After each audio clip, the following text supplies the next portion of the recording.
First Watch Now. What you need to know from the Cochise County Sheriff's Office. Hosted by Cochise County Public Information Officers Carol Kappas and Grady Butler. First Watch on 92.3 KWCD. And it's brought to you by Sulphur Springs Valley Electric Cooperative, giving you an inside look into your Sheriff's Office. I'm Grady Butler, and with me is Carol Kappas, Public Information Officer with the Sheriff's Office, and Sheriff Mark Daniels. Good morning. Good morning, Cochise County. Happy New Year, everyone. And we also want to thank SSVEC for renewing this show for another year. Yeah, thank you so much to SSVC and all the men and women that work there, that support us, and help us get out this public safety community message. It's been a great year on the radio. That's right, and almost, Happy New Year. So we're New Year's Eve right now. A lot of stuff coming and going, and let's start kicking it off with Christmas. You were out working. Yeah, I usually work Christmas. Go out there, support with the guys that are out there working, and in fact, Nikki was riding with me. So I get in my patrol car like 7 in the morning. We head down Ramsey Canyon Road, pull into Speedway, get our morning beverage, and I always mess with my wife, and I hate the brakes and stuff. Not in my patrol car, folks, but just messing with her and with the water and stuff when she drinks. And all the wives out there going, God, my husband does that too. And so we headed on 92, and my car started shifting. Not by me. It just started shifting funny and jerking real bad. And my wife looked at me and goes, hey, I got hot coffee. I go, it's not me this time. It's truly not me. But my transmission went out. It failed on Christmas morning, and the Grinch took it. So took my car, lit my car back home, and I brought a car. And I've been driving a different car. It's the family dad truckster here.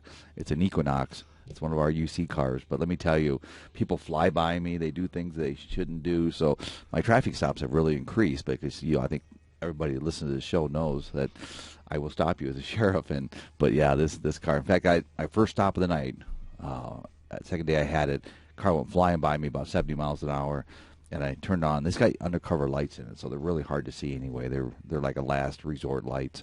And so I stopped this car, and it pulled into one of the bars, and there's some young people, and they looked at me just like, are you really a cop? No, I really am. I mean, don't tease me because of my car. You'll get a ticket. But no, just kidding. But no, it's quite the car I'm driving right now. Well, we have some new employees that we need to introduce to the public. We do. And one thing I've done since I've been sheriff is anytime we hire new employees, when they get through the process and they've been vetted by leadership, I get a final list, and then I personally call every employee and offer them the job and really welcome them to the team. So each one of these employees, I've made contact with them. We're excited. And it's real to every organization is people retire, people leave, and we bring new ones in. And I call that, just continue refreshing an organization. So, yeah, we got some exciting new employees. So Lori Hopkins, she's a secretary out of Wilcox now. And Wilcox is going to be thrilled because it's been a while since they've had a secretary belonging to the Sheriff's Office. And give a shout out to the National Guard who's been filling that role. Jacqueline's been doing an outstanding job. But we have Lori, and so we're welcoming her to the team. And she's got a law enforcement background. I mean, she does. Her family, her husband's retired Mesa PD, I believe. Correct. Yeah, so it's nice to see that. So you got somebody walking in that's been around law enforcement, so we expect her to jump right in with us. Yeah, she's going to be good. And then Doug Hull is maintenance for detention, and he was there before, and now he's back and pretty excited, if I do say so myself. I saw him a couple weeks ago, and he seemed like he was happy in what he was doing. And him and his wife both are on search and rescue. Saw him at the annual Christmas party this year, and he's retired from Department of Corrections. He worked for us before, and he needs something to do. So he came back, and we hired him as a part-time. He goes, you mind if I clean up the Bisbee complex? Start cleaning up, trimming things up, mowing. You bet. I saw him out there today. Said, "Don't work too fast. Don't work too fast." But no, he's just a great guy. We have other substations he can travel to. So I asked him the other day, "Do you paint?" We need some painting done, so we'll see how far we can get with that one. And then we have Augusta Arnold. She's a new animal control officer. I haven't had the pleasure of meeting her yet, but just seeing the kind words that people have put in there for our internal messaging, looks like she's going to be really good too. She is. She's a very nice lady, and I met her. She was working at Lawley Automotives. Sorry, Sean and Bob, but she was working over there, and I was getting my car worked on, my patrol car. And she told me, hey, I'm going to apply for this position. I said, good, great. We look forward to it. And now she's with us. So it's always exciting to see it come to fruition. And then finally, something that we, in August, we really didn't bring to the forefront or into the light as far as the jail chaplain. He had to hit the ground running and just been trying to, get everything sorted and making sure that he starts off in a good way. But really, really good guy. He really is, and he's like 7 feet tall, if not over 7 feet tall. I mean, he fills the doorway. He walks in and just darkens up, and it's like, hey, you're blocking the light here, man. But he's a super down to earth guy, and he's the son-in-law of Forrest Hauser, one of our former commanders, and so we're excited to have him on board. And you're right, Carol. I mean, he jumped in, and he's just been working himself a lot. And we just had a kind of a sad note. We had one of our detention officers' dad pass away, and for the rural part of the county, but he passed away, and so Andy, our new chaplain, actually went over there and did the services and worked with the family because they needed the help there. And Andy asked, if you mind, can I do this? No, that is your job to bring comfort to our employees and their families in their time of need. So, yeah, we approved that without hesitation. So, he's just stepping out. We did the inmate packages that we gave away here about 2 weeks ago, week and a half ago, and he was down there, and just you can tell the inmates are just really bonding with him too. And they really appreciate having him there. He's, like a gentle giant. And he is. He's so personable. And so congratulations on all of Cochise County for having him hired to fill that role. And shout out to the Service to Herald and Lita. They did a very nice story on him in the paper. If you haven't read that, I refer you to the Service to Herald about, the question and answer thing. And again, thank you for doing that, because that just exposes who their chaplain is here at the Cochise County Sheriff's Office, working within the community. And if you want to show your appreciation to a deputy, there's a tab on our website where you can thank a deputy. And we've had several people do that. Not only do they mail letters or send emails to you personally, or to, like, we have a group email for sheriff's tips. People do that all the time. But there's also that tab, and you don't have to leave your name, but you can just give a shout out to whomever. So most recently, in some form or fashion, we've had Deputy Cleveland, Deputy Reynolds, Deputy Dion, Detective McGeegan, all have good things said about them to the department, and then you in turn send that back out to the whole organization, telling them thank you, that this is what it is. And then for that homicide that we had in Bisbee, still working that, but a special shout out went to Lieutenant Foster, Dave Noland, Ursula Ritchie, Commander Bradshaw, and Commander Watkins for the time and effort that they put into that. And then another case for a drug deal, Marshall Adams from Tombstone Marshal's office also sent a thank you for investigative services. So it's something to just take a look at. And you don't hear, you may think it all the time, if you run into somebody and they do something nice for you, you tell them thank you, and then you might think, man, I'm going to have to call their supervisor and let them know that. And time gets away. It just gets away from you. But if you have a second and you have a positive interaction, please don't hesitate to use that. If you have a question or concern, don't hesitate to hit Sheriff's Tips and tell us about it or give us a call. It's nice because we receive so many more compliments and thank yous and appreciations for our staff, the employees, whether it's the support staff. We just receiving a police report, whether it's a deputy responding to deconflict a situation, or an officer in the jail. We just got, like you just mentioned there. So we get so many of them, and that just tells you the caliber of people we have working at the sheriff's office. And I've had deep conversations, and I had a local leader tell me the other day, I'm going to share this, say, Sheriff, can I give you some advice? I said, sure, I'll listen to anybody. And they said, you need to lower the standards so you can hire more people. And I was kind of set back on that when they said that. And I said, excuse me? And they said, yeah, well, you got tough standards for hiring, your team members, the men and women that work here. And I appreciate the thought, but there's no way we're going to lower our standards. We're just not going to. And that's why we get the attaboys and the appreciation, the embracing from the community, because we have very good men and women that work for us. And it's nice to have this platform, this venue, Grady, thanks to SSVC, so we can talk about our deputies then and our support staff and detention officers that go out there and our volunteers that do it every day. So, no, I'm very pleased. I mean, boy, if there's anything on top of the list of 2021, it's the employees. And speaking of employees, there's a pay gap sometimes between, Phoenix and Cochise County, but you have some proposed bills that might tighten that up. The Arizona Sheriff Association is pushing a couple bills, and they're compensation parity bills, which what we're saying is, to give you an example, the state troopers, since July 1 have received, I think it's like 25%. And if I'm wrong on that, I apologize, that's what I've been being shared with. 25% pay increase since July 1. You look at the lateral movement, it's about 40,000 more to go to DPS as a trooper than it is for even service to PD right now or sheriff's office. I mean, trying to recruit and retain good homegrown employees when they have that huge money carried over top of them. So the Arizona Sheriff's Association is proposing a bill of 5% parity, which means all agencies in law enforcement are within 5% of pay. So you don't have, of the top 2 agencies in that respective county, by the way. We're doing the same thing for correctional officers with the 15 sheriffs and Department of Corrections. So we're all within a 10% parity window of compensation. So we're going to push these through and see what happens. And I've already talked to a few of our senators and House folks and even some mayors. And kind of mixed reviews, I'll just be honest with you.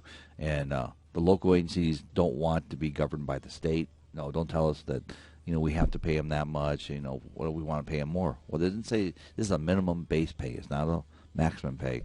But where I see the challenge is your smaller agencies that maybe just can't afford it. And but the problem is, even with our agency, service to PD, you got Border Patrol after 4 years, you're up to about $100,000 with their benefit package, compensation, overtime.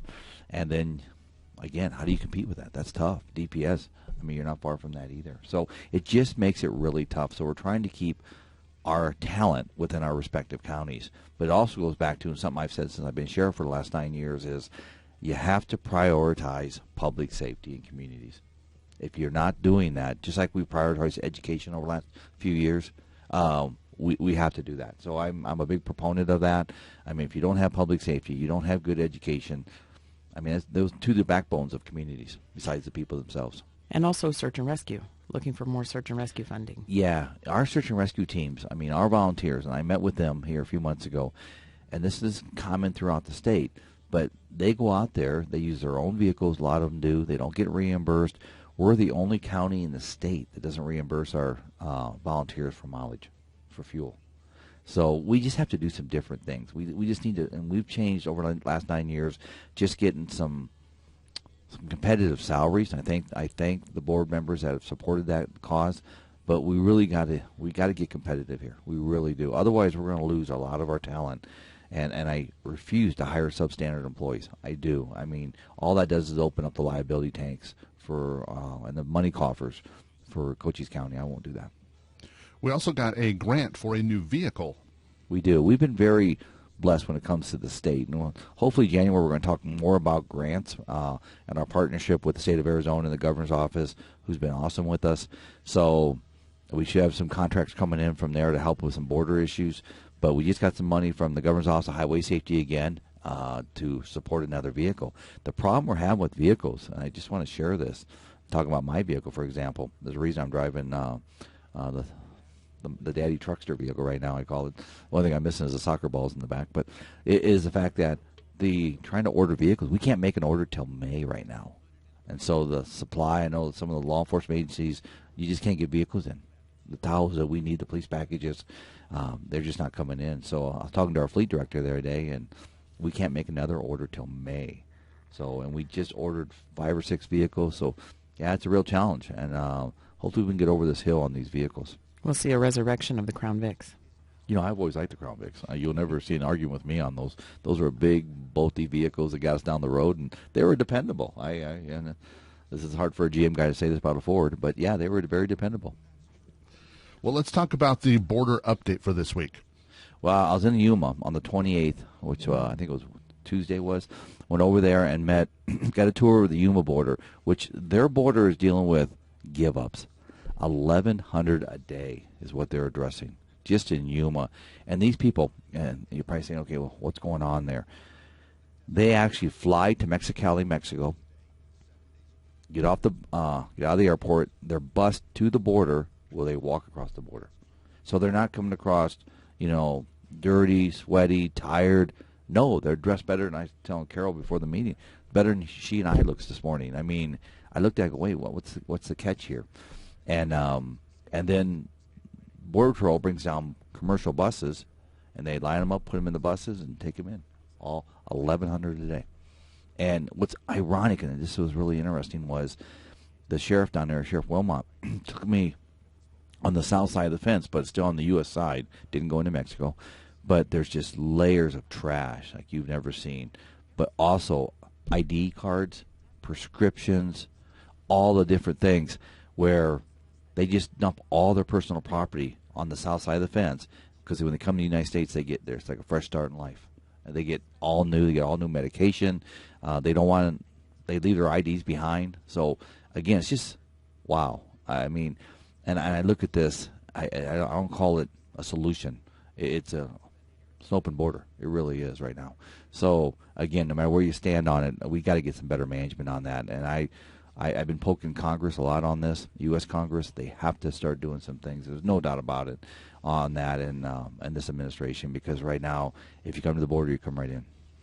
And in some of the things that you'll be working on in the next couple months, and you had mentioned it before, is having community meetings. So we're looking to have about 3 town hall type meetings to discuss border issues as they relate to Cochise County and beyond. So be aware that those are going to be coming up. We'll be putting out the venues and the dates and times for those to be happening, and the different methodologies. So if you can't make it, maybe we'll have it also where a portion of it will be virtual. So we'll have to check that out, but make sure you pay attention to that, so everybody can get in on the discussion. Well, and we're setting those meetings up throughout the southern part of the county, and I think we're going to do one north to give the citizens. It's not all doom and gloom here. We're doing a lot of good things here in Cochise County in the criminal justice system, and we want to continue that. We want to share that. We also want to share what our challenges are. And when I was in Yuma, I met with the new commissioner, Commissioner Mangus, the old police chief out of Tucson. There was a lot of thoughts on, and there's a lot of leadership from CBP there in the room, and the sheriff of Yuma, myself, and another police chief that represents the Arizona Police Chiefs Association.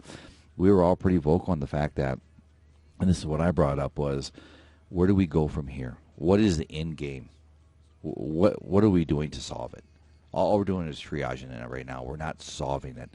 And as the flow continues, in my county, of course, we get the getaways and the challenges, and it's tough. And they didn't have an answer. And I also made a comment to the commissioner that, we need to be collective on this. We need our governor, who's been very supportive. We need our federal government, our administration, our local communities to be working hand in hand. The day we start working separate is the day we get frustrated and in trouble, and that's kind of what's happening right now. But the other thing I made a comment on is the shared action plan, but also the support for CBP, the men and women that are out there. They're working their butts off, and I hear it every day talking to the agents. I talk to the agents in Yuma. They're no different than the agents here in Tucson sector. They're tired. They're very tired, and they've been stretched to the limits. So I said, if you can do anything for leadership, is number one, support them. They're making you look good right now in real tough times. Well, you had a very interesting stop of the week. I did. I worked Christmas Day, like I said, and early afternoon I was up on I-10 between Benson and Wilcox, and I won't say where for some reasons of the story. I'll tell you in a minute. But I see a vehicle pull along the highway in the emergency breakdown lane with the emergency flashers on. We always, if we're not on a priority call, we'll stop and check on those people, see what's going on, medical or whatever. So in this situation, so I'm pulling up, I see the truck with the emergency flashers on, and there's a female walking in front of the truck, walking down the interstate in the emergency lane. So I hit my lights and get out of the car, walk up, and I said, "Ma'am, you all right?" And she said, "I am." I said, "Can I ask why you're walking down the interstate? What are you doing out here?" Because it's not safe, number one. And she's like, "Well, a couple of days ago, my husband and I," and by the way, her husband was in the car with their dog, followed her with the emergency lights on, so it kind of set the stage here. I see him in the car. And she goes, "But a couple of days ago, we got into an argument, and I got mad." And I said, "Okay." I said, "Everything all right now?" She goes, "No, I'm fine now. We're good." She goes, "But in the heat of that, I took my wedding ring off and threw it out the window." And so, and I said, "Ma'am, there's a big lesson here." She goes, "No, there is a huge lesson. I should never throw my wedding ring." I said, "Well, that's right." She goes, "I should have thrown him out the window." And it was just kind of hilarious. And I said, that's a point. That's a thought, but it was just interesting. This is what makes our job great, is talking to people, because we all have hard times and good times, and we have emotional times. But listen to her talk, and she was very high spirited. It was Christmas Day, and I said, well, maybe there'd be a miracle in today. I mean, Christmas is the time of miracles. I said, maybe you're going to see that shiny ring. Otherwise, a homeless person or somebody walking, a hitchhiker is going to get a real nice surprise when he sees a wedding ring laying along the interstate. So the reason I didn't give you all the location is I don't want to find 20 cars out there today looking for a wedding ring, if you know what I'm saying. So And hopefully she definitely found would it. Oh, it definitely would happen, but definitely, hopefully she found that on Christmas Day, her wedding ring. Well, it's time for your safety message of the week, and since it's New Year's, I think I know what it's going to be. Yeah, New Year's Eve. Folks, now let me just say this, and this is the most highly publicized evening of the year, New Year's Eve. And it's also probably the most celebrated evening of the year. So I would caution everyone not to drink and drive. Our Southeastern Arizona DUI Task Force, they're going to be out there tonight. We have extra patrols throughout the county tonight, mainly to keep our community safe and keep you safe. And that's what it's all about. So please don't drink and drive. And also I will say this too, the weather's not the best. I mean, I actually feel like we live in the Midwest. In fact, they're having better weather than we are. But slow down. This morning coming in, there's a lot of rain on the road. It's dark. It's cold. It'll be like that tonight too from what I'm seeing in the forecast. So just slow down and finish 2021 on a safe note. And that's my message. And take a look at our Facebook page, because we shared a thing from the National Traffic Highway Safety Board about interviews with families of victims who were killed during drunk driving incidents. Take a look at that. It's like a 6.5 minute video, but it truly gives you like that perspective of it's not just you that make a dumb choice. You impact so many other people if that's what you're doing. And you might get home safely today. Hey, good for you, but you might not. And if you don't, then you could actually impact several other lives. So please take a look at that. Don't drink and drive, and stay safe. And I'll say this just for clarification. Those that drink and drive, that's an intentional act. That's a mental culpable state where it's intentional. It's not an accident, folks. And people say, oh, it's going to be an accident if you drink. No, take that out of the vocabulary. It is an intentional act to commit a crime. And if you hurt somebody, that's an intentional murder. So please put that in perspective. And that's the way the legal side of the judicial courts see that too. And do you have a New Year message for the community? I do. I want to end it like this, Grady and Carol. First of all, thank you two for doing this every Friday. You guys do an amazing job. You make me look good on this radio, and there's a reason I do radio, not video. But second of all, I want to thank SSVC for allowing us to be here. I want to thank the community. This is truly an awesome community. With everything, all the challenges that we talk about, the frustrations that sometimes I share with the community, the bottom line is, when it comes right down to it, it's a blessing to get in that car in the morning, turn the keys on, and I'm their sheriff. I mean, what a blessing. I'm humbled to do that. I'm honored to do that. So thank you to this community for allowing me and trusting me to be your sheriff. And last but not least, I want to thank my fellow police chiefs and fellow law enforcement leadership, state, local, and federal, our governor, Governor Ducey, all the people that we've worked with throughout 2021 and prior to that and into the future in 2022. I mean, if we don't work collectively, and I've said this in many of my messages, I'll yield to that today too, in the fact that that's how we get things done. Having police chiefs that we can work with. We're not territorial here in rural Cochise County, which I think is awesome to work rural policing. That's how we get things done, is because we can pick up the phone, call each other, we can share resources, share our talents. At the end of the day, we're all working for the same people, and that's our community. So, again, thank you so much. Happy New Year, everybody. I wish everybody a prosperous and never give up hope. No matter where you stand on the spectrum, never give up hope. We're all in this together. Thank you. And coming up next, we're going to hear from all of the local law enforcement police chiefs and leadership. They're going to be giving us a year-end wrap-up. Some of them are recorded on the phone, but they're going to kind of wrap up the whole year for us. It's going to be a really cool show. It is. It is. What a way to end 2021, right? That's right. So That's stick awesome. around for that. That's coming up next. And thanks for talking to us today, Sheriff Mark Daniels. Thanks, Grady. Thanks, Carol. Everybody, be safe tonight. First Watch on KWCD Country, brought to you by Sulphur Springs Valley Electric Cooperative. It's First Watch Now. Hosted by Public Information Officer Carol Kappas and Grady Butler. On 92.3 KWCD. And it's brought to you by Sulphur Springs Valley Electric Cooperative. And in the studio now, we've got the Sierra Vista Deputy Chief, Cosminer. Good morning. Morning, Grady. So tell us a little bit about yourself. Sure. I'm the Deputy Chief of the Sierra Vista Police Department. Been with the agency for 26 and a half years. I consider myself to be somewhat of a local. I went to Buena High School, graduated in 1980, and then off to college, and after college some time in the military, and then came back to Sierra Vista. And as I said, I've been with the agency for 26 and a half years, started in 1995.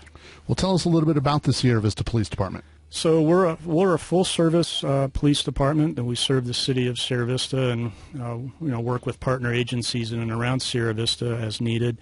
We're authorized 68 sworn officers. We're comprised of 2 divisions: our patrol division, police division actually, that has patrol and special operations. That's our detectives, and the administrative division has our animal control facility, our records section, evidence, training, and recruiting, those types of things. Give us a Sierra Vista Police Department wrap-up for 2021. So 2021, we, like just about every other facet of the city, were affected by COVID. It impacted us primarily periodically with staffing concerns based on people having to quarantine and those types of things. And given that we're a 24/7 operation, at times that became a bit of a challenge for us. We have some really good supervisors that were pretty creative at making sure we maintained our staffing. Because in addition to, the obvious impact of COVID on everybody, we also are struggling with our staffing levels, as most law enforcement agencies are. Currently, at the end of this year, we'll be short 8 officer positions on the agency, which for an agency our size is a pretty significant percentage. Our goal, of course, is to always provide the highest level of service we can, and we try to make the challenges that we're going through transparent to the community and still provide the service that's rightfully expected of us. And what is the Sierra Vista Police Department looking forward to in 2022? Well, our hopes are that COVID starts becoming less of an issue for us, and our emphasis is really going to be, one of our emphasis areas is going to be recruiting, continue to be recruiting, with a push towards trying to recruit from military installations. That's one of the strategic objectives we have, is to try to really make a push recruiting in those areas. And we also have some intent to continue to enhance our community partnerships with organizations that we already have partnerships with. Last year we had our first Faith in Blue event that we participated in, and we are hoping to continue those throughout the year and expand on those. I want to let everybody know, if they don't, that we have a Citizen Police Academy that we will be running again in 2022. And we recently implemented a Better Bucks program that I think Scott Borgstedt spoke with you about, and that seems to be going well. And it's just one initiative to help some of the folks in our community that have needs that we can help address in the form of food and some other durable items that are helpful to them. We also have our Nancy J. Brewer Animal Control Facility is going to start an expansion in this coming year. That'll probably go into the following year as well, but that'll help serve the population of our cats and dogs that we have down there, and we're looking forward to that happening. We also are about 2 years behind in the new vehicles, so the citizens will start seeing some new vehicles rolling out that have been delayed due to supply chain issues, and we hope to have some of those start rolling in within the next few months. Additionally, we're looking at improving our internal efficiencies. We have one such project as the AZ Tracks, and that's a system that will allow us to scan driver's licenses, which will autofill some of the forms that we use, and that'll be very beneficial to the officers as far as expediting their paperwork and traffic stops, and will make it much more efficient for our records section also. And do you have a New Year's message for the department and our community? Well, we would just like to wish the citizens of Sierra Vista a happy, healthy, and prosperous New Year, and we ask that that folks really be careful about driving during this time of celebrations. We don't want folks to take any chances and get in a vehicle when they shouldn't. So we encourage folks not to drink and drive. Use a friend who's not drinking. There's taxis, there's Ubers and Lyfts, and we encourage folks to use those services and stay safe. I'd also like to just take this opportunity to thank the men and women of the Sierra Vista Police Department for stepping up to the challenge that this last year has presented to them and doing such an outstanding job in providing the service to the community, given the hardships that they're facing in their own lives with everything that's going on. So thanks again to all of the employees of the Sierra Vista Police Department. Well, we thank you for coming and talking to us today. Thank you, Grady. That's Deputy Chief Cosmiter of the Sierra Vista Police Department. It's First Watch Now. Hosted by Public Information Officer Carol Kappas and Grady Butler. On 92.3 KWCD. And it's brought to you by Sulphur Springs Valley Electric Cooperative, giving you an inside look into your sheriff's office. I'm Grady Butler, and we're heading back to the phone with Chief Achave from the Bisbee Police Department. Yes, sir. My name is Albert Achave. I'm the Chief of Police for the Bisbee Police Department. I've spent more than 20 years of my career here with Bisbee and moved up to the ranks, and glad to be here. And I represent the city of Bisbee and the Bisbee Police Department. Well, tell us a little bit about the Bisbee Police Department. So the Bisbee Police Department, we are located at number 1 Highway 92, right here in the heart of Bisbee on the roundabout. We're a pretty small department, but we're very active and busy. We average just over 5,000 calls a year. And we're pretty active here. We have a total of 10 officers on the road right now, and we're always looking for more. So hopefully some of your listeners are willing to go to the City of Bisbee website, citybisbeeaz.gov, and put in an application for us. Well, Chief Achave, why don't you give us a wrap-up of the year 2021 for the Bisbee Police Department? 2021 has been, we've had a lot of challenges in 2021, as I'm sure a lot of people have, but we were able to have some really highlights, if you will, also, thanks to the hard work of Sergeant Cox here with the Bisbee Police Department and working to get us back involved with the Governor's Office of Highway Safety's DUI Task Force. We've been participating in that most of the year. We've been pretty successful in that, and we're pretty happy with that.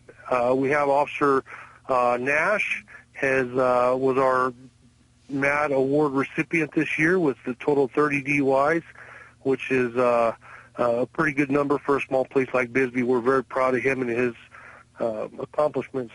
We've hired a female officer this year, Officer Esme Mendoza. She's working for us now and is out on the road and off FTO, and we're happy to have her here with us.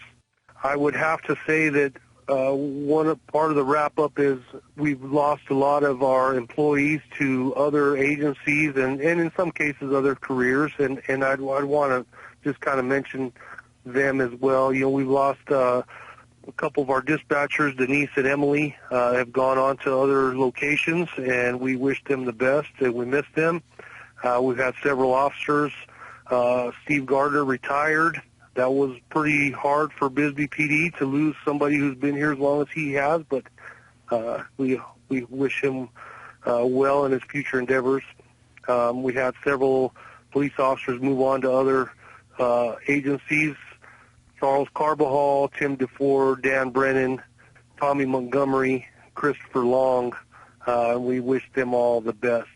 The last thing I want to talk about here for 2021, we suffered a great loss here at Bisbee Police Department recently.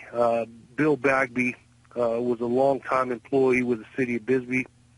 He was a retired police sergeant. He started his career in Bisbee, Arizona in 1979 as a police officer. Went on to rise to the rank of sergeant and retire. Came back to us at a part-time capacity to handle our evidence and impound lot, and has done that for many, many years. It's a great, great loss to this department and to this community, and all I can say is that our hearts, our thoughts, and our prayers continue to go out to his family in his passing. Well, Chief Achave, what are you looking forward to in 2022 with the Bisbee Police Department? Well, 2022, we're hoping the theme for 2022 is going to be employment and hire. We want to hire. We have a lot of positions that, if not open yet, will be open soon. We have several vacancies for a police officer, and look for those motivated individuals who are ready to come and get some experience doing this. We want to give them that opportunity. I'm looking for communications officers. Right now, we're currently in the process of trying to find an animal control officer for Bisbee. And as mentioned earlier, sometime soon in the future, we'll be looking to pick up an evidence custodian, an impound lot custodian. And so there's a lot of employment opportunities right now for Bisbee, and those all can be found at the City of Bisbee website, cityofbisbee.gov. Well, do you have a New Year's message for your department and your community? Well, I just want to say to the City of Bisbee, to its citizens, and of course to my wonderful police department, thank you for all you've done for us and for the police department over 2021, and I wish everybody a great and happy and safe 2022. Well, Chief, we thank you for talking to us today. Well, thank you, Grady. It's always a pleasure. That's Chief Achave with the Bisbee Police Department. It's First Watch Now. Hosted by Public Information Officer Carol Kappas and Grady Butler. On 92.3 KWCD. And it's brought to you by Sulphur Springs Valley Electric Cooperative, giving you an inside look into your sheriff's office. I'm Grady Butler, and we're heading to the phone with the Tombstone Marshal, Jim Adams. Good morning. Top of the morning, Grady. How are you? I'm doing well. So let's talk about Jim Adams. Tell us a little bit about your career. Okay. I spent some time in the Marine Corps and decided I wanted to be a cop instead, so I got out and worked with the Sierra Vista Police Department. Just outstanding opportunities there. Had great experiences, well-run agency, and I did 21 years and retired. Very enjoyable career. After that, I did some odd jobs. I taught up at the Military Intel School, taught at Cochise College. I was the founder of Apocalypse Arms in Sierra Vista. Eventually sold that, and finally just retired. And I did about 9 months of retirement, which was fantastic. I recommend it to everybody. But then I got asked to be the marshal of Tombstone, and I really missed law enforcement. I missed doing something meaningful, and I could not think of a better place in the world to do it than right here in Tombstone. Well, we know what a police department is and what a sheriff's office is, but what is a Tombstone Marshal? Explain that to us. Oh, good. That's actually a good question. I get that a lot from tourists, actually. Obviously at the county level, the sheriff is the chief law enforcement officer. At most agencies, the chief of police is the chief law enforcement officer. In Tombstone, it's a historic title, so I'm the chief of police, but it's called the Tombstone Marshal. And so we're just like any other department with all the same powers, go to the same police academies, do the same job. We just have different titles. Let's talk about the Tombstone Marshal's office for 2021. Give us a year in review. 2021 was a little painful at times, actually. We had some staffing issues, so there's always turnover, especially in a small community. But we're on track to be fully staffed in February. So working short was difficult. It was challenging. But it was also a good experience. It took me out of the office and it put me on the street. We were all working 12-hour shifts, but it gave us all an opportunity to really get close with the community, and that was my primary goal, literally from day one when I got here, was to go out and walk my beat. So I leave on foot. I go down into the historic district. I meet with the shop owners, the employees, the actors on the street. And it was a year of building relationships, not only with the public, but also with the other departments within the city. And that was very successful. And now we're all collectively working as one team for one mission, and it feels good. Well, what does the Tombstone Marshal Office look forward to in 2022? I'm excited, actually, about 2022. I've been planning for it all of 2021. I've got some outstanding deputies. Every deputy, including the one coming in February, all worked at other agencies, so they bring that experience with them. Almost all of them are prior military, so they have a certain maturity that comes from that service to the country. And we're starting to be more proactive. 2021, we were doing a lot of information gathering on some problems that we want to tackle, and here in the last couple of weeks, we've started to hit that kind of hard, and we're going to continue that into 2022 with some more special operations and dealing with some underground type issues. But I'm also going to use it as a time to do some training, so that now that we have one team, I want them to be more cohesive, better capable of conducting complex investigations, and more tactically proficient. And would you like to wish the people of Tombstone a 2022 Happy New Year message? Absolutely. I am blessed. I am super grateful for the citizens here who support us, for the mayor and the council who've always had our back, and again for the troops that I work with.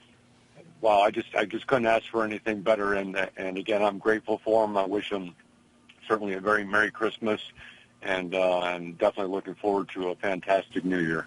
Well, we appreciate what you do for our community and for Tombstone. Thank you very much. Thank you. I'm glad to have the opportunity to do it again.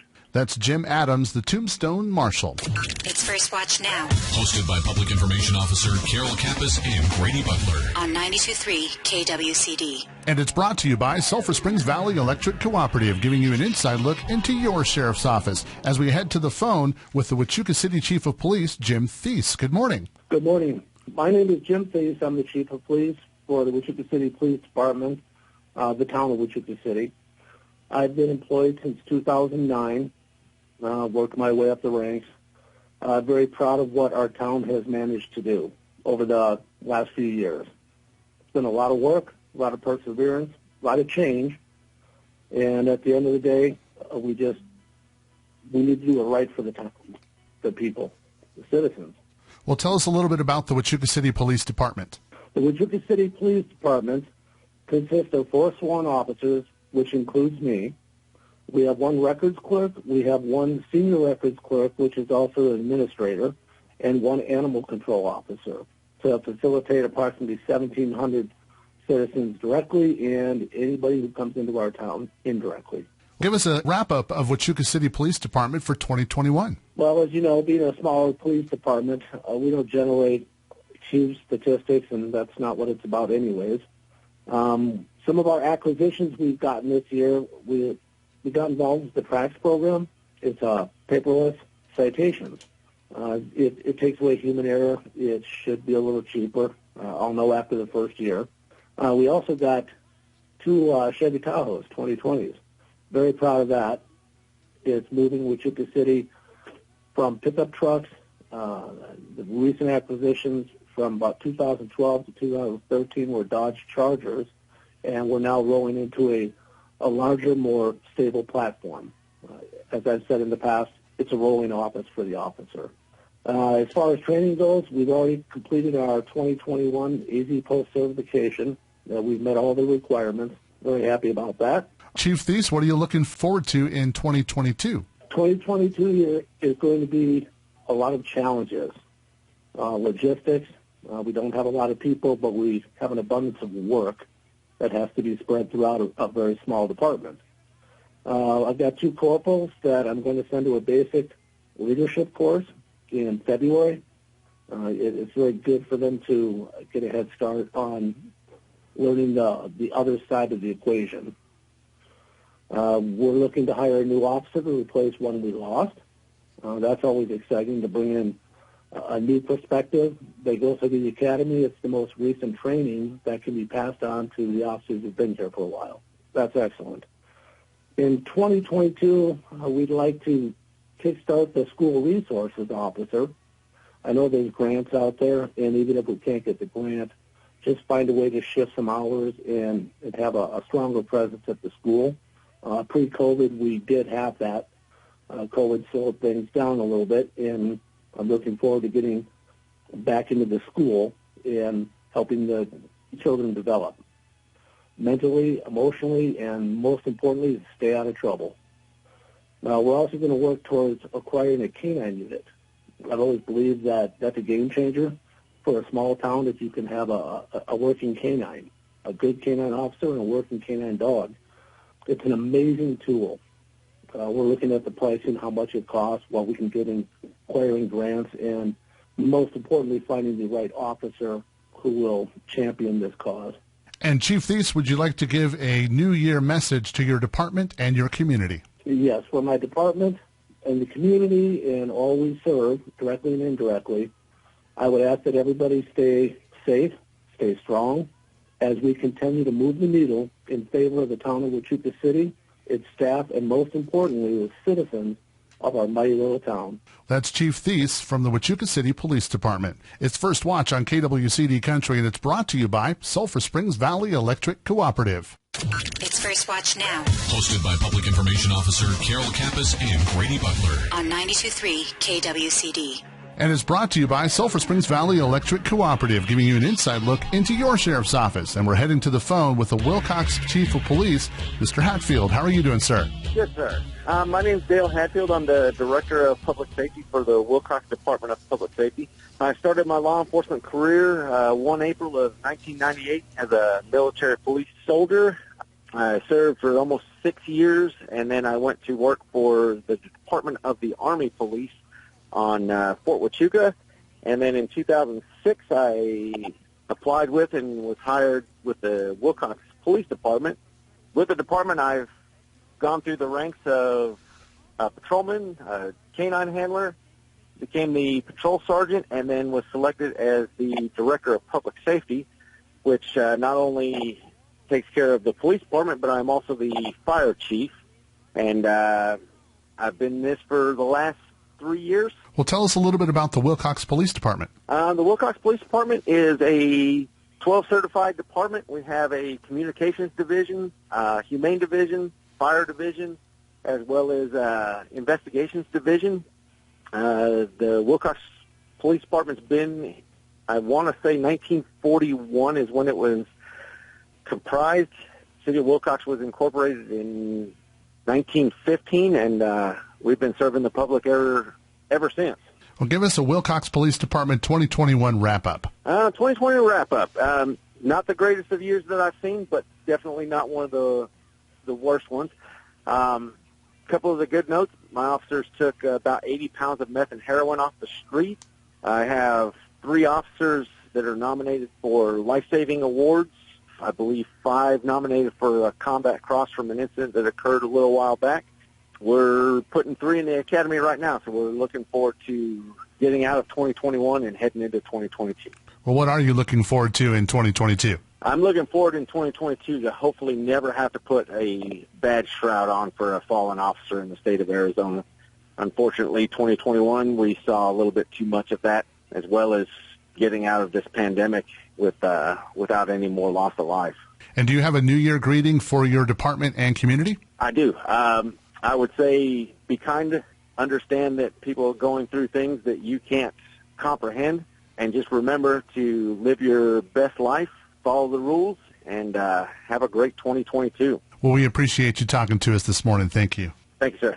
It's First Watch Now. Hosted by Public Information Officer Carol Kappas and Grady Butler. On 92.3 KWCD. And it's brought to you by Sulphur Springs Valley Electric Cooperative. I'm Grady Butler, and with me I've got Dean Chase from DPS. Good morning.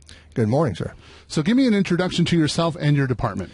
So my name is Captain Dean Chase. I am the district commander here for the Department of Public Safety. And tell us about your department. So obviously it's a statewide law enforcement agency that basically makes sure that we have public safety on the highways. Plus we have a lot of other divisions that basically is statewide law enforcement services. Give us a wrap-up for DPS for 2021. A couple of things that we have going on right now to wrap up 2021. Our biggest challenge continues to be issues associated with the border. So that means increased pursuits, increased weapons arrest, illegal drugs coming across, and human smuggling. One of the positive things that we have going on right now to wrap up the year is that there is an increase, and we are increasing our collision investigation capabilities and equipment. What that means is that we are certifying more collision reconstructionists and purchasing scene scanners. And what that means in Cochise County is better investigations, quicker clearance times for the roadway, and fewer delays, which I think everybody can appreciate. And what is DPS looking forward to in 2022? So one of the things that we're looking forward to, and I know that I am with COVID, how everything's gotten compartmentalized, is just reconnecting with all the local communities in a non-enforcement capacity. And what that would mean is more of a presence at public events as much as we can. And also something that's in the kind of planning stages right now is a potential regional social media. What I'm looking at is something modeled after what the Sheriff's Office is doing, and that's a great site, and they do a great job of putting out local information that's pertinent to people right now. So ours would be more of a DPS-specific stuff in the region that would be time-specific and location-specific that people could refer to find out what's going on. And do you have a year-end message for your department and community? The year-end message, I'd like to say, is that as you enter 2022, please be safe. And what that means is, right now, please plan for your ride home before you go out to celebrate, and the key word there being before you go out. If you take a long trip, prepare yourself and your vehicle by, one, being well-rested, and equip your vehicle with adequate supplies in case of incidents and contingencies. And then when you do get in that vehicle, please put that phone away and use those seatbelts and restraints. I'm thankful for the citizens of this community, our law enforcement partners, and our community servants. So I would ask that you please take care of yourself, and everybody have a fantastic new year. Well, Dean Chase, we thank you for talking to us today. Thank you. That's Dean Chase from DPS. And now from the United States Border Patrol, Patrol Agent in Charge, Michael Hyatt. On behalf of the men and women of the United States Border Patrol, have a happy and prosperous new year. Remember, see something, say something. First Watch on KWCD Country is brought to you by Sulphur Springs Valley Electric Cooperative. You've been listening to First Watch with the Cochise County Sheriff's Office. Hosted by Cochise County Public Information Officers Carol Kappas and Grady Butler. Join us again next Friday morning, 7 to 8 a.m. First Watch. What you need to know from the Cochise County Sheriff's Office. Only on 92.3 KWCD. Careful.